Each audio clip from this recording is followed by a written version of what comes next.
ನನಗೀಗ 32 ಇಯರ್ಸು. ನಾನು ಇನ್ನು ಫ್ಯೂ ಮಂತ್ಸಲ್ಲಿ 33 ಇಯರ್ಸ್ ಕೂಡ ಕಂಪ್ಲೀಟ್ ಮಾಡಿಬಿಡ್ತೀನಿ. ಈ 32 ಇಯರ್ಸಲ್ಲಿ ನಾನು ಕಲ್ತಿರುವಂಥ ಜೀವನ ಪಾಠಗಳು, ಆ ಮಿಸ್ಟೇಕ್ಸಲ್ಲಿಂದ ನಾನು ತಿಳ್ಕೊಂಡಿರುವಂಥ ಸಾರಾಂಶನ ನಿಮ್ಮ ಹತ್ರ ಶೇರ್ ಮಾಡ್ಕೊಳ್ಬೇಕು ಅಂತ ಅಂದ್ಕೊಳ್ತಿದ್ದೀನಿ ಫ್ರೆಂಡ್ಸ್.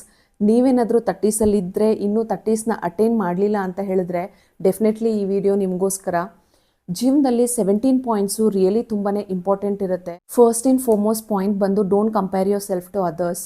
ನಾವು ಮಾಡುವಂಥ ತುಂಬ ದೊಡ್ಡ ತಪ್ಪು ಅದೇನೇ. ಯಾಕೆ ಅಂದರೆ ನಮ್ಮ ಜೀವನನ ಬೇರೆಯವ್ರ ಜೀವನಕ್ಕೆ ಹೋಲಿಕೆ ಮಾಡಿಕೊಂಡು ಸುಮಾರು ಜನ ಈ ತಪ್ಪನ್ನ ಎವ್ರಿ ಡೇ ಮಾಡ್ತಿರ್ತೀವಿ. ಒಂದು ಫಿಸಿಕಲ್ ಅಪಿಯರೆನ್ಸ್ ಅಂದರೆ ಬೇರೆಯವ್ರು ಯಾಕೆ ಅಷ್ಟೊಂದು ಚೆನ್ನಾಗಿದ್ದಾರೆ, ನಾವು ಯಾಕೆ ಚೆನ್ನಾಗಿಲ್ಲ, ಮತ್ತು ಬೇರೆಯವರು ಯಾಕೆ ಅಷ್ಟು ರಿಚ್ ಆಗಿದ್ದಾರೆ, ಅವ್ರಿಗೆಲ್ಲ ಸಿಗ್ತಿದೆ, ನಮ್ಮ ಪೇರೆಂಟ್ಸ್ ಯಾಕೆ ಇದನ್ನೆಲ್ಲ ಕೊಟ್ಟಿಲ್ಲ, ಅಥವಾ ನಮ್ಮ ಲೈಫ್ ಪಾರ್ಟ್ನರ್ ಯಾಕೆ ಇಷ್ಟು ಲವ್ವಿಂಗ್ ಆಗಿಲ್ಲ. ಆ ರೀತಿ ಒಂದು ಸಣ್ಣ ವಿಚಾರ ಕೂಡ ಎವ್ರಿ ಟೈಮ್ ನಾವು ಸ್ಕ್ರಾಲ್ ಮಾಡೋವಾಗ ಏನಾದರೂ ಒಂದನ್ನು ಕಂಪೇರ್ ಮಾಡಿ ಫೀಲ್ ಮಾಡ್ಕೊಳ್ತಾನೆ ಇರ್ತೀವಿ.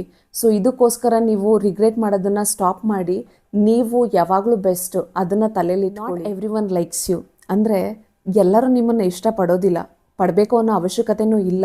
ಯಾಕೆ ಅಂತ ಹೇಳಿದ್ರೆ 10 ಜನ ಇದ್ದಾರೆ ಅಂತ ಹೇಳಿದ್ರೆ ಒಂದು ಗುಂಪಲ್ಲಿ ಮೇ ಬಿ ಆಫೀಸಲ್ಲಾಗಿರ್ಬೋದು, ಸ್ಕೂಲ್ ಕಾಲೇಜಲ್ಲಾಗಿರ್ಬೋದು, ಇಲ್ಲ ನಿಮ್ಮ ಮನೇಲೇ ಆಗಿರ್ಬೋದು, ಎಲ್ಲ 10 ಜನನೂ ನಿಮ್ಮನ್ನು ಇಷ್ಟಪಡ್ತಾರೆ ಅನ್ನೋ ಮಾತು ಸುಳ್ಳು. ಯಾಕೆ ಅಂತ ಹೇಳಿದ್ರೆ ಮನಸ್ಸಲ್ಲಾದರೂ ಯಾರಾದರೂ ಒಬ್ಬರಾದರೂ ನಿಮ್ಮ ಬಗ್ಗೆ ಕೆಟ್ಟದಾಗ ಅಂದ್ಕೊಳ್ಳೋರು ಇರ್ಬೋದು, ಅಥವಾ ನಿಮ್ಮ ಫೇಸ್ ಟು ಫೇಸೇ ಇಷ್ಟ ಇಲ್ಲ ಅಂತ ಎಕ್ಸ್ಪ್ರೆಸ್ ಮಾಡೋರು ಕೂಡ ಇರ್ತಾರೆ. ಸೊ ಇದನ್ನು ನೀವು ಫೇಸ್ ಮಾಡೋದಕ್ಕೆ ಕಲ್ತ್ಕೊಳ್ಬೇಕಾಗತ್ತೆ. ಯಾಕಂದರೆ ಎಲ್ಲರನ್ನೂ ನಾವು ಇಂಪ್ರೆಸ್ ಮಾಡ್ತಾ ಕೂತ್ಕೊಂಡ್ರೆ ನಮ್ಗೆ ಇಷ್ಟ ಬರೋ ಹಾಗೆ ಬಾಳೋದು ಯಾವಾಗ, ಕರೆಕ್ಟ್ ಅಲ್ವಾ? ಸೊ ಎಲ್ಲ 10 ಜನನ ಇಂಪ್ರೆಸ್ ಮಾಡ್ತಾ ಕೂತ್ಕೋಬೇಡಿ. 10 ಜನದಲ್ಲಿ ಬರೀ ಒಬ್ಬರೇ ನಿಮ್ಮನ್ನು ಇಷ್ಟಪಡ್ತಿದ್ದಾರೆ ಅಂತ ಹೇಳಿದ್ರೂ ಪರವಾಗಿಲ್ಲ, ಇಲ್ಲ 10 ಜನನೂ ನಿಮ್ಮನ್ನು ಅಪೋಸ್ ಮಾಡ್ತಿದ್ದಾರೆ ಅಂದರೂ ಪರವಾಗಿಲ್ಲ. ನಿಮ್ಗೆ ಯಾವ ರೀತಿ ಇಷ್ಟ ಬರ್ತಿದೆ ಆದರೆ ನೀವು ಕರೆಕ್ಟ್ ಇದ್ದೀರಾ ಅಂತ ಹೇಳಿದ್ರೆ ಸೊ ಆ ರೀತಿಯೇ ನಡ್ಕೊಳ್ಳಿ. ನಿಮಗೆ ನೀವು ಕರೆಕ್ಟಾಗಿದ್ದರೆ ಡೋಂಟ್ ಚೇಂಜ್. ಮಾಡಿರುವಂಥ ಥರ್ಡ್ ಇಂಪಾರ್ಟೆಂಟ್ ಪಾಯಿಂಟ್ ಹೇಳ್ತೀನಿ ಫ್ರೆಂಡ್ಸ್. ಅಂದರೆ ನಮ್ಮನ್ನು ಕೆಳಗೆ ಎಳೆಯೋ ಅಂಥ ಜನರಿಂದ ದೂರ ಇರೋದು ತುಂಬಾ ಇಂಪಾರ್ಟೆಂಟು. ಅಂದರೆ ಆ ಥರ ಇರುವಂಥ ಟಾಕ್ಸಿಕ್ ಪೀಪಲ್ನ ನಾವು ಜೀವನದಿಂದ ತೆಗೆದಾಕ್ಬಿಡೋದು ಅಂತ ತುಂಬಾ ಒಳ್ಳೆಯದು. ಮೇ ಬಿ ನಿಮ್ಮ ಕಲೀಗ್ಸ್ ಆಗಿರ್ಬೋದು, ಫ್ರೆಂಡ್ಸ್ ಆಗಿರ್ಬೋದು, ಅಥವಾ ಫ್ಯಾಮಿಲಿಲೇ ಒಂದು ಪರ್ಸನ್ ಆಗಿರ್ಬೋದು ಅವರು. ಸೊ ಅವ್ರನ್ನ ನೀವು ಜೊತೆಲೇ ಇಟ್ಕೊಂಡಷ್ಟು ಮತ್ತು ಅವ್ರನ್ನ ಕನ್ಸೋಲ್ ಅಂದರೆ ಅವ್ರನ್ನ ಪ್ಲೀಸ್ ಮಾಡಿದಷ್ಟು ನಾವು ನಮ್ಮನ್ನು ಕೆಳಗೆ ಎಳಿತಾನೆ ಇರ್ತಾರೆ. ನೀವು ಯಾವುದೇ ರೀತಿಯಲ್ಲೂ ಅವ್ರನ್ನ ಇಂಪ್ರೆಸ್ ಮಾಡೋದಕ್ಕಾಗೋದೇ ಇಲ್ಲ. ಸೊ ಅಂಥ ಜನದಿಂದ ದೂರ ಇದ್ಬಿಡಿ ಅಲ್ವಾ. ಅವ್ರಿಗೇನು ಎಕ್ಸ್ಪ್ಲನೇಷನ್ ಕೊಡೋವಂಥ ಅವಶ್ಯಕತೆನೇ ಇಲ್ಲ. ಇದು ನಮ್ಮ ಜೀವನ, ನಾವು ಬಾಳಿ ತೋರಿಸ್ಬೇಕಾಗತ್ತೆ. ಅವ್ರಿಗೆ ನಾವು ಎಲ್ಲ ಟೈಮು ಎಕ್ಸ್ಪ್ಲನೇಷನ್ಸ್ ಕೊಟ್ಟಷ್ಟು ನಮ್ಮನ್ನು ಇನ್ನೂ ಕೆಳಗೆ ಇಳಿತಾರೆ ಹೊರತು ನಾವು ಎಷ್ಟೇ ಹೈಟ್ಸ್ಗೆ ಹೋದ್ರೂ ಅಷ್ಟೇ ಅವರು ಅಪ್ರಿಷಿಯೇಟ್ ಮಾಡೋದಿಲ್ಲ. ಸೊ ಅಂಥ ಜನದ ಹತ್ರ ನಾವು ದೂರ ಇರೋದು ತುಂಬ ಅಂದರೆ ತುಂಬಾ ಒಳ್ಳೆಯದು. ನೀವು ಮೇಲಕ್ಕೆ ಹೋದಷ್ಟು ನಿಮ್ಮನ್ನು ಅವ್ರು ಕೆಳಗೆ ಎಳೆಯೋಕ್ಕೆ ಟ್ರೈ ಮಾಡ್ತಾರೆ ಹೊರತು ಯಾವುದೇ ರೀತಿಯಾದ ಅಪ್ರಿಷಿಯೇಷನ್ಸು ಕೊಡೋದಕ್ಕೆ ತಯಾರಿರೋದಿಲ್ಲ. ಸೊ ಅಂಥವ್ರ ಹತ್ರದಿಂದ ನೀವು ದೂರ ಇದ್ದರೆ ನಿಮ್ಮ ಸಕ್ಸಸ್ಸು ಆದಷ್ಟು ಬೇಗ ನಿಮ್ಮ 4ನೇದು ತಪ್ಪು ಮಾಡೋಕ್ಕೆ ಹೆದರಬೇಡಿ. Don't be afraid to make mistakes. ಯಾಕೆ ಅಂತ ಹೇಳಿದ್ರೆ ನಾವು ತಪ್ಪು ಮಾಡಿದ್ರೇ ಕಲಿಯೋದಕ್ಕಾಗತ್ತೆ. ನಾವು ತಪ್ಪು ಮಾಡೋದ್ರಿಂದ ಬೇರೆಯವ್ರು ಏನು ಅಂದ್ಕೊಳ್ತಾರೆ ಅಂತ ಹೇಳಿಬಿಟ್ಟು ನಾವು ಭಯ ಪಡ್ತಾನೆ ಇದ್ದರೆ ನಾವು ಯಾವಾಗ ಕಲಿತೀವಿ ಅಲ್ವಾ? ಸೊ ಸಣ್ಣ ಪುಟ್ಟ ತಪ್ಪು ಆಗೇ ಆಗುತ್ತೆ. So don't be afraid to make mistakes. Start from small things. So ನೀವು ಒಂದಲ್ಲ ಒಂದು ದಿನ ಅದರಲ್ಲಿ ಎಕ್ಸ್ಪರ್ಟ್ ಆಗೇ ಆಗ್ತೀರಾ, ಭಯ ಪಡಬೇಡಿ. ತುಂಬಾ ಇಂಪಾರ್ಟೆಂಟ್ ಪಾಯಿಂಟ್ ಇದು. ಯಾಕೆ ಅಂತ ಹೇಳಿದ್ರೆ ನಿಮ್ಮ ಆರೋಗ್ಯನ ನೀವೇ ಕಾಪಾಡಬೇಕಾಗತ್ತೆ. ಈಗಿಂದನೇ ನೀವು ಇನ್ವೆಸ್ಟ್ ಮಾಡಿದ್ರೆ ನಿಮ್ಮ ಲೈಫಲ್ಲಿ ಮುಂದಕ್ಕೆ ರಿಗ್ರೆಟ್ ಮಾಡುವಂಥ ಸಂಭವ ಬರೋದಿಲ್ಲ ಫ್ರೆಂಡ್ಸ್. ಇನ್ವೆಸ್ಟ್ ಮಾಡೋದು ಯಾವ ರೀತಿ ಅಂತ ಹೇಳಿದ್ರೆ ಒಂದು ಟೈಮು, ಮತ್ತು ಟೈಮ್ಗೆ ಊಟ ತಿನ್ನೋದು, ಜಿಮ್ ಮಾಡೋದು, ಅಥವಾ ಎಕ್ಸಸೈಸ್ ಮಾಡೋದು, ಅಥವಾ ನಿಮ್ಮ ಆರೋಗ್ಯನ ನೀವು ಕಾಪಾಡ್ಕೊಳ್ಳೋದು ತುಂಬಾ ಇಂಪಾರ್ಟೆಂಟ್ ಆಗುತ್ತೆ. ಯಾಕಂತ ಹೇಳಿದ್ರೆ ನಾವು ನಮ್ಮ ಹೆಲ್ತನ್ನ ಇವಾಗಲೇ ಕಾಪಾಡ್ಕೊಳ್ಳಿಲ್ಲ ಅಂತ ಹೇಳಿದ್ರೆ ನಾಳೆ ನಾವು ಬಿದ್ದೋದ್ರೆ ಅಕಸ್ಮಾತ್, ಈಗ ನಾವು 30ಸಲ್ಲಿ ಮಾತಾಡ್ತಿದ್ದೀವಿ, ಫ್ಯೂ ಇಯರ್ಸ್ ಲೇಟರ್ ನಾವು ಚೆನ್ನಾಗಿ ನಮ್ಮನ್ನು ನೋಡ್ಕೊಳ್ಳಿಲ್ಲ ಅಂತ ಹೇಳಿದ್ರೆ ಹಾಸಿಗೆ ಹಿಡ್ದಲ್ಲಿ ಯಾರೂ ನಮ್ಮನ್ನು ನೋಡೋದಕ್ಕೆ ಬರೋದಿಲ್ಲ. ಸೊ ನೀವು ಸ್ಟಡಿ ಆಗಿರೋವಾಗಲೇ ನಿಮ್ಮ ಹೆಲ್ತ್ ಮೇಲೆ ನೀವು ಇನ್ವೆಸ್ಟ್ ಮಾಡ್ತಾ ಬಂದರೆ ಟೈಮ್ ಸರಿಯಾಗಿ ತಿನ್ನೋದಾಗಲಿ, ಇಲ್ವಾ ನಿಮ್ಮ ಆರೋಗ್ಯನ ಕೇರ್ ಮಾಡ್ಕೊಳ್ಳೋದಾಗಲಿ, ಎವ್ರಿಡೇ ರುಟೀನ್ನ ನೀವು ಚೇಂಜ್ ಮಾಡಿಕೊಂಡು ಮೆಡಿಟೇಟ್ ಮಾಡೋದಾಗಲಿ, ಹೆಲ್ದಿ ಮೈಂಡು ಮತ್ತು ಹೆಲ್ದಿ ಫಿಸಿಕ್ನ ಇಟ್ಕೊಳ್ಳೋದು ತುಂಬಾ ಇಂಪಾರ್ಟೆಂಟ್ ಆಗುತ್ತೆ. ಇದು ನಿಮ್ಮ ಲಾಂಗ್ ಟರ್ಮ್ ಮೇ ಬಿ 50-60 ಇಯರ್ಸಲ್ಲಿ ನಿಮ್ಮನ್ನು ನೀವು ಸ್ಟಡಿಯಾಗಿ ಕಾಪಾಡ್ಕೊಳ್ಳೋದಕ್ಕೆ ಇದು ತುಂಬಾ ಹೆಲ್ಪ್ ಆಗುತ್ತೆ. ಮತ್ತು ಇನ್ನೂ ಒಂದು ಇನ್ವೆಸ್ಟ್ ಇನ್ ಹೆಲ್ತ್ ಅಂತ ಹೇಳಿದ್ನಲ್ವಾ, ತುಂಬಾ ಇಂಪಾರ್ಟೆಂಟ್ ಪಾಯಿಂಟು. ನನಗೆ ಇದು ಯಾರೂ ಹೇಳಲಿಲ್ಲ, ಬಟ್ ನಾನಾಗಿ ತಿಳ್ಕೊಂಡು ಇದನ್ನು ಮಾಡಿದ್ದು. ಸೊ ಹೆಲ್ತ್ ಇನ್ಶೂರೆನ್ಸು ಡೆಫಿನೆಟ್ಲಿ ಬೇಕೇ ಬೇಕಾಗುತ್ತೆ ಫ್ರೆಂಡ್ಸ್. ನಿಮ್ಮ ಫ್ಯಾಮಿಲಿಗೋಸ್ಕರ ಮತ್ತು ನಿಮ್ಮ ಲವ್ಡ್ ಒನ್ಸ್ಗೋಸ್ಕರ ಹೆಲ್ತ್ ಇನ್ಶೂರೆನ್ಸ್ ಅನ್ನೋದನ್ನು ಮಾಡಬೇಕು ನೀವು. ಎಷ್ಟೊಂದು ಇನ್ವೆಸ್ಟ್ಮೆಂಟ್ಸು ಎಲ್ಲರೂ ಹೇಳಿರ್ತಾರೆ, ಬಟ್ ಹೆಲ್ತ್ ಇನ್ಶೂರೆನ್ಸು ನನಗೆ ಗೊತ್ತೇ ಇರಲಿಲ್ಲ. ಸುಮಾರು ವರ್ಷ ಆದಮೇಲೆ ನನಗೆ ಗೊತ್ತಾಗಿದ್ದು. ರೀಸೆಂಟ್ಲಿ ಒಂದು 4-5 ಇಯರ್ಸಿಂದನೇ ನಾನು ಹೆಲ್ತ್ ಇನ್ಶೂರೆನ್ಸಲ್ಲಿ ಇನ್ವೆಸ್ಟ್ ಮಾಡ್ತಿದ್ದೀನಿ. ಹೆಲ್ತ್ ಇನ್ಶೂರೆನ್ಸ್ ನೀವು ಒಂದು ಫ್ಯಾಮಿಲಿಗೋಸ್ಕರ ತೊಗೊಂಡ್ಬಿಟ್ರಿ ಅಂತ ಹೇಳಿದ್ರೆ ಅದು ಮೇ ಬಿ 1 crore ಆ ರೀತಿ ತೊಗೊಂಡ್ರೆ ಫ್ಯಾಮಿಲಿ ಮೆಂಬರ್ಸ್ ಎಲ್ಲರೂ ಅದರಲ್ಲಿ ಕವರ್ ಆಗ್ತಾರಲ್ವ. ಏನಾದರೂ ಒಂದು ಅಚಾನಕ್ಕಾಗಿ ಬರೋ ಅಂಥ ಕೆಟ್ಟದಾಗಿ ಆಗುವಂಥ ಪರಿಸ್ಥಿತಿ ಬರುತ್ತೆ. ಯಾಕಂದರೆ ಲೈಫು ಅನ್ಸರ್ಟನ್ ಅಲ್ವಾ. ಯಾರಿಗಾದ್ರೂ ಏನಾದರೂ ಹುಷಾರಿಲ್ಲದೆ ಆಗೋದು ಅಥವಾ ಮೇಜರ್ ಮೆಡಿಕಲ್ ಎಕ್ಸ್ಪೆನ್ಸ್ ಬರೋ ಅಂಥ ಸಂದರ್ಭ ಇದ್ದಲ್ಲಿ ನಿಮ್ಮ ಎಂಟೈರ್ ಸೇವಿಂಗ್ಸು ಖಾಲಿ ಆಗಬಾರ್ದು ಅಲ್ವಾ. ಅದಕ್ಕೋಸ್ಕರ ಹೇಳ್ತಿದ್ದೀನಿ, ವೈಸಾಗಿ ಥಿಂಕ್ ಮಾಡಿ. ನೀವು ಚಿಕ್ಕ ವಯಸ್ಸಲ್ಲೇ ಇರೋವಾಗಲೇ ಹೆಲ್ತ್ ಇನ್ಶೂರೆನ್ಸ್ ತೊಗೊಂಡ್ರೆ ಅದು ಇನ್ಸ್ಟಾಲ್ಮೆಂಟ್ಸು ತುಂಬಾ ಕಡಿಮೆ ಇರುತ್ತೆ. ಏಜ್ ಆದಷ್ಟು ನೀವು ತೊಗೊಂಡ್ರೆ ಇನ್ಸ್ಟಾಲ್ಮೆಂಟ್ಸು ಜಾಸ್ತಿ ಆಗುತ್ತೆ. ಸೊ ಇಟ್ಸ್ ಬೆಟರ್ ದಟ್ ನೀವು ಚಿಕ್ಕ ವಯಸ್ಸಿಂದನೇ ಹೆಲ್ತ್ ಇನ್ಶೂರೆನ್ಸ್ ತೊಗೊಳ್ಳೋದು ತುಂಬಾ ಇಂಪಾರ್ಟೆಂಟ್ ಆಗುತ್ತೆ. ನೀವು ಹೆಲ್ದಿಯಾಗಿ ಇರ್ತೀರಾ, ಬಟ್ ಆದರೆ ಮೇಜರ್ ಇಶ್ಯೂಸ್ ಏನಾದರೂ ಬಂತು ಅಂತ ಹೇಳಿದ್ರೆ ಆಗ ನೀವು ನಿಮ್ಮನ್ನು ಅಥವಾ ನಿಮ್ಮ ಲವ್ಡ್ ಒನ್ಸ್ನ ಕಾಪಾಡ್ಕೊಳ್ಳೋದಕ್ಕೆ health insurance it is must ಅಂತ ಹೇಳ್ತೀನಿ. ನೀವು ಮ್ಯಾರಿಡ್ ಆಗಿದ್ರೆ 30+ ಆಗಿದ್ರೆ ಡೆಫಿನೆಟ್ಲಿ ನಿಮಗೆ ಹೆಲ್ತ್ ಇನ್ಶೂರೆನ್ಸ್ ಬೇಕೇ ಬೇಕಾಗುತ್ತೆ. 6th ಪಾಯಿಂಟ್ ಏನು ಅಂತ ಹೇಳಿದ್ರೆ step out of your comfort zone. Comfort zone ಅನ್ನೋದು ಎಲ್ಲರಿಗೂ ಇರುತ್ತೆ. ಅಂದರೆ ಯಾವುದಾದ್ರೂ ಒಂದು ವಿಚಾರ ಮಾಡ್ತಿದ್ದೀರಾ ಅಂದರೆ ರೈಟ್ ನಾವು ಏನಾದರೂ ನೀವು ಸ್ಕ್ರಾಲ್ ಮಾಡೋದಕ್ಕೆ ಅಡಿಕ್ಟ್ ಆಗಿದ್ದೀರಾ ಅಂದ್ಕೊಳ್ಳಿ, ಅಥವಾ ನೀವು ಮನೇಲೇ ಇದ್ದು ಅಭ್ಯಾಸ ಆಗಿಬಿಟ್ಟಿರುತ್ತೆ. ನಿಮಗೆ ಹೊರಗಡೆ ಹೋಗಿ ಫ್ಯೂ ಥಿಂಗ್ಸ್ನ ಎಕ್ಸ್ಪ್ಲೋರ್ ಮಾಡೋದಕ್ಕೆ ನಿಮ್ಗೆ ಅಭ್ಯಾಸನೇ ಇರೋದಿಲ್ಲ. ಅಥವಾ ಯಾವುದೇ ವಿಚಾರ ಆಗಲಿ ನಿಮಗೆ ಕಂಫರ್ಟ್ ಕೊಡೋ ಅಂಥ ವಿಚಾರನ ಬಿಟ್ಟು ಆ ಕಂಫರ್ಟ್ ಝೋನಿಂದ ಆಚೆ ಬಂದಷ್ಟು ನೀವು ಗಟ್ಟಿ ಆಗ್ತೀರಾ. ಮತ್ತು ಎಲ್ಲದನ್ನು ಚೇಸ್ ಮಾಡಿ ಹುಡುಕಿ ನೀವು ಅದನ್ನು ಸಾಧಿಸೋದಕ್ಕೆ ಟ್ರೈ ಮಾಡ್ತೀರಾ ಹೊರತು ಅದೇ ಕಂಫರ್ಟ್ ಝೋನಲ್ಲಿ ಇದ್ದರೆ ನಿಮಗೆ ಯಾವುದೇ ವಿಚಾರನೂ ನೀವು ಕಂಪ್ಲೀಟಾಗಿ ಕಲ್ತ್ಕೊಳ್ಳೋದಕ್ಕಾಗೋದಿಲ್ಲ ಫ್ರೆಂಡ್ಸ್. ಈಗ ಆಲ್ರೆಡಿ ನೀವು 40 ವರ್ಷ ದಾಟ್ಬಿಟ್ಟಿದ್ದೀರಾ ಅಥವಾ 35 ವರ್ಷ ದಾಟ್ಬಿಟ್ಟಿದ್ದೀರಾ ಅಂದ್ಕೊಳ್ಳಿ. ಸೊ ಆಗ ನಿಮಗೇನೋ ಒಂದು ಕಾಯಿಲೆನೋ ಬಂತು ಅಥವಾ ನಿಮಗೆ ಯಾರೂ ಫಿನಾನ್ಷಿಯಲಿ ಹೆಲ್ಪ್ ಮಾಡ್ತಿಲ್ಲ ಅಂತ ಅಂದ್ಕೊಳ್ಳಿ. ಆಗ ನಿಮ್ಮ ಮೈ ಸಪೋರ್ಟ್ ಮಾಡ್ತಿಲ್ಲ ಅಂತ ಹೇಳಿದ್ರು ನೀವು ಹೋಗಿ ವರ್ಕ್ ಮಾಡೋ ಅಂಥ ಪರಿಸ್ಥಿತಿ ಬರುತ್ತೆ. ಅದಕ್ಕೆ ಹೇಳ್ತಿದ್ದೀನಿ, ನೀವು ಈ ಸಂದರ್ಭದಲ್ಲಿ ಏನಾದರೂ ಲೇಸಿಯಾಗಿದ್ದರೆ, ಕಂಫರ್ಟ್ ಝೋನಲ್ಲಿ ಇದ್ದರೆ ದಯವಿಟ್ಟು ಅದರಿಂದ ಆಚೆ ಬಂದು ನಿಮ್ಮ ಜೀವನನ ನೀವೇ ಕಟ್ಕೊಳ್ಬೇಕು ಫ್ರೆಂಡ್ಸ್. ಅದಕ್ಕೆ ನೀವೇ ಜವಾಬ್ದಾರರಾಗಿರ್ತೀರ. ಸೊ ಇವತ್ತಿಂದನೇ ಆ ವರ್ಕ್ನ ನೀವು ಶುರು ಮಾಡಬೇಕಾಗತ್ತೆ. ಸೊ ಕಂಫರ್ಟ್ ಝೋನಿಂದ ಆಚೆ ಬರೋದಕ್ಕೆ ಆದಷ್ಟು ಬೇಗ ಟ್ರೈ ಮಾಡಿ. ಮೇ ಬಿ ಇವತ್ತೇ ಟ್ರೈ ಮಾಡಿದ್ರೆ ತುಂಬಾ ಒಳ್ಳೆಯದು. ಇನ್ನು ನಾನು ಕಲ್ತಿರೋ ವಿಚಾರ ಏನು ಅಂತ ಹೇಳಿದ್ರೆ, ಯಾವುದಕ್ಕಾದ್ರೂ ಆಗಲಿ ಹೊಂದ್ಕೊಳ್ಳೋ ಅಂಥ ಸಹನೆ ಮತ್ತು ಬುದ್ಧಿ ನಮಗಿರಬೇಕಾಗುತ್ತೆ. ಯಾಕೆ ಅಂತ ಹೇಳಿದ್ರೆ ಲೈಫು ಯಾವಾಗಲೂ ಒಂದೇ ಥರ ಇರೋದಿಲ್ಲ ಫ್ರೆಂಡ್ಸ್. ನಾವು ಸಮಯ ಬಂದಾಗ ಯಾವ ರೀತಿ ಆದರೂ ಯಾವ ಥರ ಸಿಚುವೇಶನ್ ಆದರೂ ಬರಲಿ ಅದಕ್ಕೆ ಹೊಂದ್ಕೊಳ್ಳೋ ಅಂಥ ಫ್ಲೆಕ್ಸಿಬಿಲಿಟಿ ನಮ್ಮಲ್ಲಿ ಇರಬೇಕಾಗುತ್ತೆ.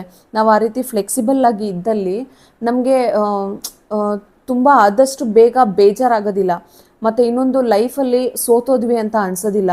ಯಾವುದೇ ವಿಚಾರದಲ್ಲಾದರೂ ಆಗಲಿ, ಈವನ್ ನಿಮಗೆ ಸಕ್ಸಸ್ ಆದರೂ ಬರಲಿ ಫೇಲ್ಯೂರ್ ಆದರೂ ಬರಲಿ, ಅದನ್ನು ಹೊಂದ್ಕೊಳ್ಳೋ ಅಂಥ ಸಂಯಮ ನಮಗೆ ಬಂದ್ಬಿಡುತ್ತೆ. ಅದಕ್ಕೋಸ್ಕರನೇ ನೀವು ಎಲ್ಲ ವಿಚಾರದಲ್ಲೂ ಫ್ಲೆಕ್ಸಿಬಲ್ ಆಗಿರೋದು ತುಂಬಾ ಇಂಪಾರ್ಟೆಂಟ್. ಇನ್ವೆಸ್ಟ್ ಮಾಡೋದನ್ನು ಕಲ್ತ್ಕೊಳ್ಳಿ. ಯಾಕೆ ಅಂತ ಹೇಳಿದ್ರೆ ಜೀವನದಲ್ಲಿ ಇನ್ವೆಸ್ಟ್ ಮಾಡೋದು ತುಂಬಾ ಇಂಪಾರ್ಟೆಂಟು. ಮೇ ಬಿ ಅದು ಮ್ಯೂಚುವಲ್ ಫಂಡ್ಸಲ್ಲಾದರೂ ಆಗಿರ್ಬೋದು, ಶೇರ್ಸು ಅಥವಾ ಸೆಕ್ಯೂರಿಟೀಸ್ ಇರ್ಬೋದು, ಗೋಲ್ಡ್ ಬಾಂಡ್ಸ್ ಇರ್ಬೋದು, ಯಾವುದ್ರಲ್ಲಾದರೂ ಒಂದರಲ್ಲಿ ದಯವಿಟ್ಟು ಇನ್ವೆಸ್ಟ್ ಮಾಡಿ. ಅಥವಾ ಒಂದು ಸ್ಮಾಲ್ SIP ಅಕೌಂಟ್ನ ಓಪನ್ ಮಾಡಿ. ಯಾಕೆ ಅಂತ ಹೇಳಿದ್ರೆ ನಮಗೆ ಆಗಿನ ಜನ್ರೇಷನಲ್ಲಿ ಸುಮಾರು ಜನ ಯಾರು ಇಷ್ಟೊಂದು ಸೋಷಿಯಲ್ ಮೀಡಿಯಾ ಎಲ್ಲ ಇರಲಿಲ್ಲ ನಮಗೆ ಹೇಳೋದಕ್ಕೆ. ಬಟ್ ನಮ್ಮ ತಪ್ಪಿಂದ ನಾವೇ ಕಲ್ತ್ಕೊಳ್ಳೋ ಅಂಥ ಪರಿಸ್ಥಿತಿ ಇತ್ತು. ನನಗೆ ನಿಜವಾಗ್ಲೂ ಸೇವಿಂಗ್ಸ್ ಅಕೌಂಟ್ ಅಂದರೆ ಅದೇ ಒಂದು ಬೆಸ್ಟ್ ಅಂತ ಅನಿಸ್ತಿತ್ತು. 2.5% ಮ್ಯಾಕ್ಸಿಮಮ್ ರೇಟ್ ಆಫ್ ಇಂಟ್ರೆಸ್ಟ್ ಕೊಡ್ಬೋದು ಅಷ್ಟೇ. ಬಿಟ್ಟರೆ ಸೇವಿಂಗ್ಸ್ ಅಕೌಂಟಲ್ಲಿ 10 to 12% ಕೊಡೋ ಅಂಥ ರೇಟ್ ಆಫ್ ಇಂಟ್ರೆಸ್ಟು ಮ್ಯೂಚುವಲ್ ಫಂಡ್ಸಲ್ಲಿ ಇದೆ ಅಂತ ನಂಗೆ ನಿಜವಾಗ್ಲೂ ಗೊತ್ತಿರಲಿಲ್ಲ. Mutual funds subjected to risk ಇರುತ್ತೆ. ಬಟ್ ಆದರೆ ಬ್ಯಾಂಕಲ್ಲಿ ಹೋಗಿ ನೀವು ಮ್ಯಾನೇಜರ್ ಹತ್ರ ಮಾತಾಡಿದ್ರೆ ಅವರು ಡೀಟೇಲ್ ಎಕ್ಸ್ಪ್ಲೇನ್ ಮಾಡ್ತಾರೆ. ಅಂದರೆ ಸೇಫೆಸ್ಟ್ ಮ್ಯೂಚುವಲ್ ಫಂಡ್ಸ್ ಕೂಡ ಇದ್ದಾವೆ. ನಂಗೆ ನಿಜವಾಗ್ಲೂ ಇದು ಗೊತ್ತಿರಲಿಲ್ಲ. ಮತ್ತು ಗೋಲ್ಡ್ ಬಾಂಡ್ಸು ಮತ್ತು ಸೆಕ್ಯೂರಿಟೀಸ್ ಎಲ್ಲನೂ ಬೈ ಮಾಡಿದ್ರೆ ನಮಗೆ ತುಂಬಾ ಬೆನಿಫಿಟ್ ಇದೆ. ಈಗ ಗೋಲ್ಡ್ ರೇಟ್ ನೋಡಿ ಎಷ್ಟು ಡಬಲ್ ಆಗ್ತಾ ಬರ್ತಿದೆ. ಸೊ ಈ ರೀತಿಯಾಗಿರುವಂಥ ಗೋಲ್ಡ್ ಬಾಂಡ್ಸಲ್ಲಿ ಇನ್ವೆಸ್ಟ್ ಮಾಡೋದಾಗಲಿ ಅಥವಾ ಶೇರ್ಸು ಸ್ಟಾಕ್ಸಲ್ಲಿ ನಿಮಗೆ ಇಂಟ್ರೆಸ್ಟ್ ಇತ್ತು ಮತ್ತು ನಾಲೆಜ್ ಇತ್ತು ಅಂತ ಹೇಳಿದ್ರೆ ಅದನ್ನು ಈಗಿಂದನೇ ಶುರು ಮಾಡಿ ಫ್ರೆಂಡ್ಸ್. ಸ್ಮಾಲ್ ಇನ್ವೆಸ್ಟ್ಮೆಂಟ್ಸೇ ನಾಳೆ ನಮ್ಮ ಲೈಫ್ನ ಅಪ್ಲಿಫ್ಟ್ ಮಾಡೋದಕ್ಕೆ ತುಂಬಾ ಹೆಲ್ಪ್ ಮಾಡುತ್ತೆ. ಸೊ ಸಣ್ಣದಾಗಿ ಸೇವ್ ಮಾಡೋದಕ್ಕೆ ಸ್ಟಾರ್ಟ್ ಮಾಡಿ, ನೀವು ಮುಂದಕ್ಕೆ ದೊಡ್ಡದಾಗಿ ಇಂಪ್ರೂವ್ ಆಗ್ತೀರಾ. ಇದು ನಾನು ಕಲ್ತಿರೋ ಅಂಥ ಓನ್ ಲೆಸನ್ ಅಂತ ಹೇಳ್ಬೋದು. ನನಗೆ ಯಾರೊಬ್ಬರು ಹೇಳಿರಲಿಲ್ಲ ಸೇವಿಂಗ್ಸ್ ಅಕೌಂಟಲ್ಲೇ ನಾನು ಅಮೌಂಟ್ ಹಾಕಿ ಇಟ್ಬಿಟ್ಟು ನನಗೆ ನಿಜವಾಗ್ಲೂ ಗೊತ್ತೇ ಇರಲಿಲ್ಲ ಇಷ್ಟೊಂದು ಇಂಟ್ರೆಸ್ಟ್ ಬರುತ್ತೆ ಬೇರೆ ಇದರಲ್ಲೆಲ್ಲ ಅಂತ. ಈಗ ಎಷ್ಟೊಂದು ಇಂಟ್ರೆಸ್ಟ್ ಅರ್ನ್ ಮಾಡ್ಬೋದಾಗಿತ್ತು. ಬಟ್ ಈಗ ರಿಗ್ರೆಟ್ ಮಾಡಿ ಏನೂ ಪ್ರಯೋಜನ ಇಲ್ಲ. ಈಗಾದರೂ ನೀವು ಈ ಪಾಯಿಂಟ್ನ ಕಲ್ತ್ಕೊಂಡು ಅಸೆಟ್ಸಲ್ಲಿ ಇನ್ವೆಸ್ಟ್ ಮಾಡೋದಕ್ಕೆ ಸ್ಟಾರ್ಟ್ ಮಾಡಿ. You will never be this young again. ಅಂದರೆ ನೀವು ಇಷ್ಟೊಂದು ಯೌವನವಾಗಿ ಮತ್ತೆ ಯಾವಾಗಲೂ ಇರೋದಿಲ್ಲ. ಯಾಕಂದರೆ ಇವತ್ತು ಯಾವ ಏಜಲ್ಲಿ ಇದ್ದೀರಾ ಅಲ್ವಾ, ಆ ಏಜು ನಿಮಗೆ ಮತ್ತೆ ಬರೋದಿಲ್ಲ. ಸೊ ಇವಾಗಲೇ ನೀವು ಯಂಗಸ್ಟಾಗಿರೋದು, ಮೇ ಬಿ ನಾಳೆ ನೀವು ಇನ್ನೂ ಎಲ್ಡರ್ ಆಗಿಬಿಡ್ತೀರಾ. ಸೊ ಹೋಗ್ತಾ ಹೋಗ್ತಾ ನಮ್ಮ ವಯಸ್ಸು ಕಳೆದೋಗುತ್ತೆ ಹೊರತು ಕಡಿಮೆ ಆಗೋದಿಲ್ಲ ಫ್ರೆಂಡ್ಸ್. ಸೊ ಈ ಏಜ್ನ ಮತ್ತು ಈ ವಯಸ್ಸನ್ನ ನೀವು ಅನುಭವಿಸಿ, ಮತ್ತು ಅದಕ್ಕೆ ಒಂದು ಗ್ರ್ಯಾಟಿಟ್ಯೂಡ್ ಇಟ್ಕೊಳ್ಳಿ. ನಮಗೆ ಕೃತಜ್ಞತಾ ಭಾವನೆ ಇರಬೇಕು. ಇವತ್ತಿನ ದಿನಕ್ಕೆ ನಾವು ಚಿಕ್ಕವರು, ನಿನ್ನೆ ಕಂಪೇರ್ ಮಾಡಿದ್ರೆ ನಾವು ಆ ಏಜ್ ಹೋಗ್ಬಿಡ್ತು, ಬಟ್ ಅದನ್ನು ನಾವು ಮತ್ತೆ ಹೋಗಿ ಅನುಭವಿಸೋದಕ್ಕಾಗೋದಿಲ್ಲ. ಬಟ್ ಈಗಿನ ಏಜ್ಗೆ ನಾವು ವಯಸ್ಕರಾಗಿದ್ದೀವಲ್ವ, ಏಜಲ್ಲಿ ಏನು ಮಾಡೋದಕ್ಕಾಗುತ್ತೋ ಅದನ್ನು ಮಾಡಿಬಿಡಿ. ಮತ್ತು ನಾಳೆ ನಾನು ಅದನ್ನು ಮಾಡ್ತೀನಿ ಅಂತ ಪೋಸ್ಟ್ಪೋನ್ ಮಾಡ್ತಾ ಹೋದರೆ ಮತ್ತೆ ನಾಳೆ ನಿಮಗೆ ಏಜು ಒಂದಿನ ಜಾಸ್ತಿ ಆಗ್ತಾನೆ ಇರುತ್ತೆ. ಸೊ ದಯವಿಟ್ಟು ಈ ಏಜಲ್ಲಿ ಏನು ಮಾಡೋದಕ್ಕಾಗುತ್ತೋ ಅದನ್ನು ಎಕ್ಸ್ಪೀರಿಯನ್ಸ್ ಮಾಡಿಬಿಡಿ. ನನ್ನ ಲೈಫಲ್ಲಿ ನಾನು ಕಲ್ತಿರೋಂಥ ತುಂಬ ದೊಡ್ಡ ಪಾಠ ಏನು ಅಂತ ಹೇಳಿದ್ರೆ, ನಮ್ಮನ್ನು ಸೇವ್ ಮಾಡೋದಕ್ಕೆ ಯಾರೂ ಬರಲ್ಲ ಫ್ರೆಂಡ್ಸ್. ನಮ್ಮನ್ನು ನಾವೇ ಸೇವ್ ಮಾಡ್ಕೋಬೇಕು. ನಮ್ಮ ಲೈಫಿಗೆ ನಾವೇ ಹೀರೋ, ನಮ್ಮ ಲೈಫಿಗೆ ನಾವೇ ಹೀರೋಯಿನ್ನು. ಏನಾದರೂ ಒಂದು ಕಷ್ಟ ಬಂತು ಅಂತ ಹೇಳಿದ್ರೆ ಅದರಿಂದ ಹೆಂಗೆ ಹೊರಗೆ ಬರಬೇಕು ಅಂತ ನಾವೇ ಯೋಚನೆ ಮಾಡಬೇಕು. ಮೇ ಬಿ ಔಟ್ಸೈಡಿಂದ ಸುಮಾರು ಸಜೆಷನ್ಸ್ ಬರ್ಬೋದು. ಸೊ ಸ್ವಲ್ಪ ಜನ ಕೈ ಕೊಟ್ಟು ಕೂಡ ಮೇಲಕ್ಕೆ ಎತ್ತೋದಕ್ಕೆ ಟ್ರೈ ಮಾಡ್ತಾರೆ, ಬಟ್ ಎಷ್ಟುವರೆಗೂ ಮಾಡ್ತಾರೆ, ಕರೆಕ್ಟ್ ಅಲ್ವಾ? ಅದಾದಮೇಲೆ ನೆಕ್ಸ್ಟ್ ಪ್ರಯತ್ನ ನಾವೇ ಮಾಡಬೇಕಾಗತ್ತೆ. ನಮಗೆ ದಾಹ ಆಗ್ತಿದೆ ಅಂತ ಹೇಳಿದ್ರೆ ಸ್ವಲ್ಪ ಯಾರಾದರೂ ಒಬ್ಬರು ನೀರನ್ನ ತಂದು ಕೂಡ ಕೊಡ್ಬೋದು ಅಥವಾ ಕುಡಿಸೋದಕ್ಕೂ ಟ್ರೈ ಮಾಡ್ಬೋದು. ಬಟ್ ಅದು ಬಾಯಿವರೆಗೂ ಹೋದ್ಮೇಲೆ ನಾವೇ ಅದನ್ನು ನುಂಗಿ ದಾಹ ತೀರಿಸ್ಕೊಳ್ಬೇಕಾಗತ್ತೆ ಅಲ್ವಾ? ಸೊ ನಮ್ಮ ಸಹಾಯಕ್ಕೆ ನಾವು ಮಾತ್ರನೇ ಇರ್ತೀವಿ. ನಾಳೆ ಯಾರೂ ಇಲ್ಲ ಅಂತ ಹೇಳಿದ್ರು ನಾವು ಒಬ್ಬರೇ ಬದುಕೋ ಅಂಥ ಪರಿಸ್ಥಿತಿನೂ ಬರ್ಬೋದು. ಸೊ ಎಲ್ಲದಕ್ಕೂ ತಯಾರಾಗಿರಬೇಕು ಅಲ್ವಾ? ನಿಮ್ಮನ್ನು ಕಾಪಾಡೋದಕ್ಕೆ ಯಾರೂ ಬರೋದಿಲ್ಲ, ನಿಮಗೆ ನೀವೇ ಹೀರೋ. ಸೊ ದಯವಿಟ್ಟು ಎಚ್ಚೆತ್ಕೊಳ್ಳಿ. ಇವತ್ತಿಂದನೇ ನಿಮ್ಮನ್ನು ನೀವು ಅಪ್ಲಿಫ್ಟ್ ಮಾಡ್ಕೊಳ್ಳೋದಕ್ಕೆ ಟ್ರೈ ಮಾಡಿ. ನಿಮ್ಮ ಫೈನಾನ್ಷಿಯಲ್ ಸ್ಟೇಟಸ್ಗೆ ನೀವೇ ಜವಾಬ್ದಾರಿ. ಆ್ಯಕ್ಚುಲಿ ಇವತ್ತು ನೀವು ಒಳ್ಳೆ ಪೊಸಿಷನಲ್ಲಿದ್ದೀರಾ ಅಂತ ಹೇಳಿದ್ರೆ ಅದಕ್ಕೂ ನೀವೇ ರೆಸ್ಪಾನ್ಸಿಬಲ್ ಆಗಿರ್ತೀರಾ. ಅಕಸ್ಮಾತ್ ನಿಮಗೆ ಏನಾದರೂ ಎಕ್ಸ್ಪೆನ್ಸಸ್ ಬಂತು ಅಂತ ಹೇಳಿದ್ರೆ ನಮ್ಮ ಖರ್ಚನ್ನ ನಾವು ನೋಡ್ಕೊಳ್ಳೋದು ತುಂಬಾ ಇಂಪಾರ್ಟೆಂಟು, ಒಳ್ಳೆಯದು ಅಂತ ನಾನು ಅಂದ್ಕೊಳ್ತೀನಿ. ನಾನು ಕಲ್ತಿರೋಂಥ ತುಂಬ ಇಂಪಾರ್ಟೆಂಟ್ ಪಾಯಿಂಟ್ ಇದು. ಯಾಕೆ ಅಂತ ಹೇಳಿದ್ರೆ ಯಾರ ಹತ್ರ ಆದರೂ ನಾವು ಬೇಡ್ತಾ ನಿಂತ್ಕೊಂಡಲ್ಲಿ ನಮ್ಮ ಕಾನ್ಫಿಡೆನ್ಸು, ಸೆಲ್ಫ್ ಕಾನ್ಫಿಡೆನ್ಸು ಒಂಥರ ಕೆಳಗಡೆ ಹೋಗ್ತಾನೆ ಇರುತ್ತೆ ಫ್ರೆಂಡ್ಸ್. ಅಂದರೆ ಅಟ್ಲೀಸ್ಟ್ ನಮಗೇನು ಬೇಕೋ ಅದನ್ನು ನಾವೇ ಅರ್ನ್ ಮಾಡ್ಕೊಳ್ಳೋದು ತುಂಬಾ ಇಂಪಾರ್ಟೆಂಟ್ ಅಂತ ಅನಿಸುತ್ತೆ. ಏಕೆ ಅಂತ ಹೇಳಿದ್ರೆ ಇನ್ನೊಬ್ರು ಕೈಯಡಿಯಲ್ಲಿ ಇದ್ದಷ್ಟು ನಮ್ಮ ಸೆಲ್ಫ್ ಕಾನ್ಫಿಡೆನ್ಸು ನಮಗೆ ಲೋ ಆಗ್ತಾನೆ ಹೋಗ್ತಾ ಇರುತ್ತೆ. ಅಟ್ಲೀಸ್ಟ್ ಏನೋ ಒಂದಷ್ಟು ನಮ್ಮ ಜೀವನಕ್ಕೆ ಬೇಕಾದಷ್ಟು, ಅಥವಾ ನಮ್ಮ ಪಾರ್ಟ್ನರ್ಗೆ ಹೆಲ್ಪ್ ಮಾಡೋ ಅಷ್ಟು, ಅಥವಾ ನಮ್ಮ ಮಕ್ಳಿಗೆ ನಾವು ಏನಾದರೂ ಕೊಡೋಕ್ಕೆ ಆಗೋ ಅಷ್ಟು, ಏನಾದರೂ ಒಂದು ನಮ್ಮ ಕೈಲಾದಷ್ಟು ನಾವು ಅರ್ನ್ ಮಾಡಬೇಕು ಅಂತ ನನಗನ್ನಿಸ್ತಿದೆ. ಏಕೆಂದರೆ ಫೈನಾನ್ಷಿಯಲಿ ನಾವು ಸ್ವಲ್ಪ ಆದರೂ ಸ್ಟೇಬಲ್ ಇದ್ದಷ್ಟು ನಮಗೆ ಕಾನ್ಫಿಡೆನ್ಸು ಜಾಸ್ತಿ ಆಗುತ್ತೆ. ಸೊ ಈ ಪಾಯಿಂಟು ಹೆಣ್ಮಕ್ಳಿಗೆ ಮಾತ್ರನೇ ಅಲ್ಲ, ಎಲ್ಲರಿಗೂ.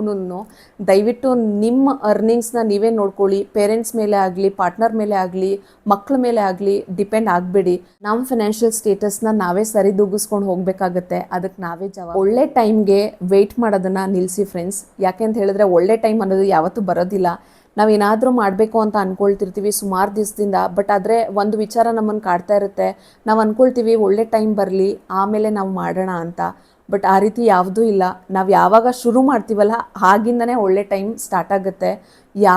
ಯಾವುದೇ ಕಾರಣಕ್ಕೂ ಒಳ್ಳೆ ಟೈಮ್ ಬರಲಿ ಅಂತ ಕಾಯಬೇಡಿ.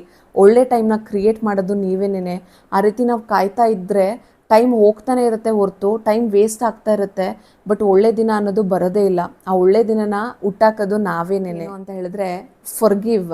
ಮೇ ಬಿ ಪೇರೆಂಟ್ಸ್ ಆಗಿರ್ಬೋದು, ಅಥವಾ ನಿಮ್ಮ ಫ್ರೆಂಡ್ಸ್ ಆಗಿರ್ಬೋದು, ಅಥವಾ ಯಾರಾದರೂ ನಿಮ್ಮ ಲೈಫ್ ಪಾರ್ಟ್ನರು ಯಾರೇ ಒಬ್ಬರಾಗಿರಲಿ, ನಿಮಗೆ ಏನಾದರೂ ಅವರು ತಪ್ಪು ಮಾಡಿದ್ದಲ್ಲಿ ನಿಮಗೆ ಒಂದು ಕಹಿ ಅನುಭವ ಕೊಟ್ಟಿದ್ದರೆ ಫರ್ಗಿವ್ ಮಾಡಿಬಿಡಿ, ಕ್ಷಮಿಸ್ಬಿಡಿ.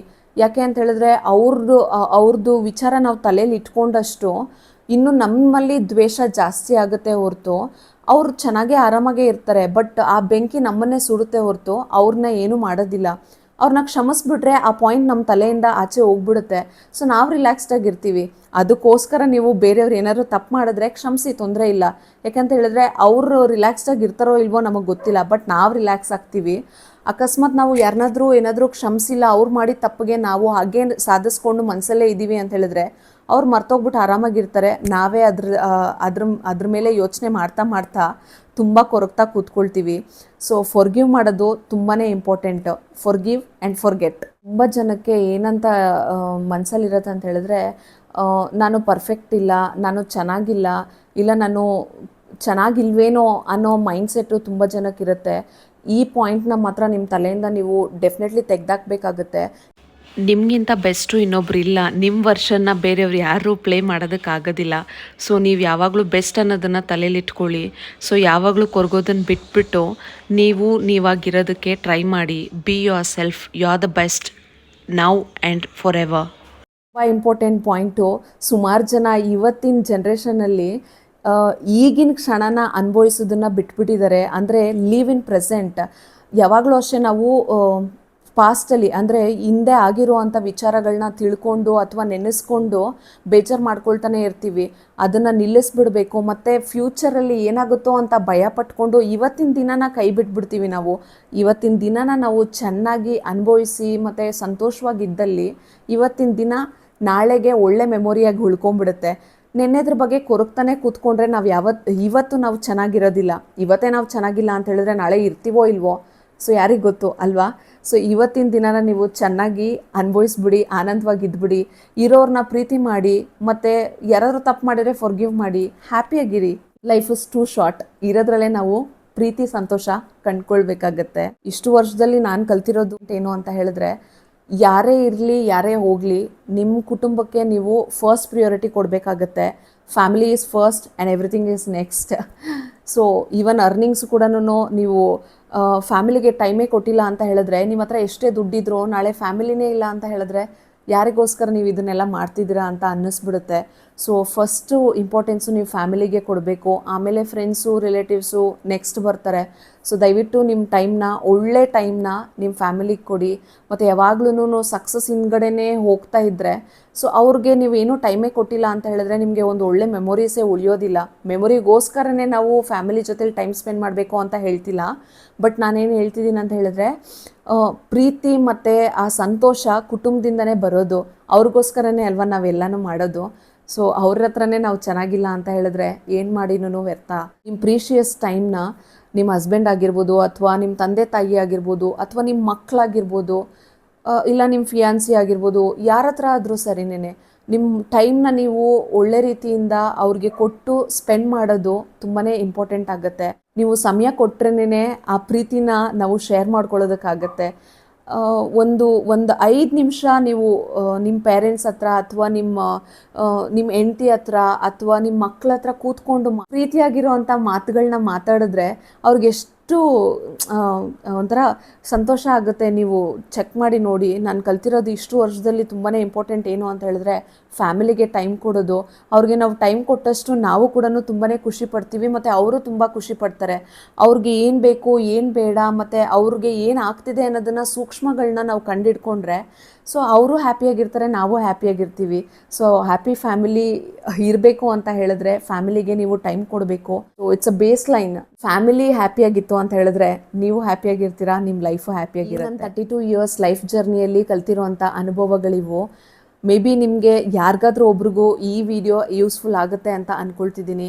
ಫ್ರಮ್ ರೈಟ್ ನಾವು ನಿಮ್ಮ ಲೈಫ್ನ ನೀವು ಚೇಂಜ್ ಮಾಡ್ಕೊಳ್ಬೋದು. ಸೊ ದಯವಿಟ್ಟು ಈಗಿಂದ ಆಲ್ರೆಡಿ ಎಷ್ಟೋ ವರ್ಷ ಕಳೆದುಬಿಟ್ಟಿದ್ದೀರಾ, ಬಟ್ ಈಗಲಿಂದ ನಿಮ್ಮ ಜೀವನನ ನೀವು ಕರೆಕ್ಟ್ ಮಾಡ್ಕೊಳ್ಳೋದಕ್ಕೆ ಒಂದು ಸಣ್ಣ ಸ್ಟೆಪ್ ತೊಗೊಂಡ್ರೆ ಸಾಕು.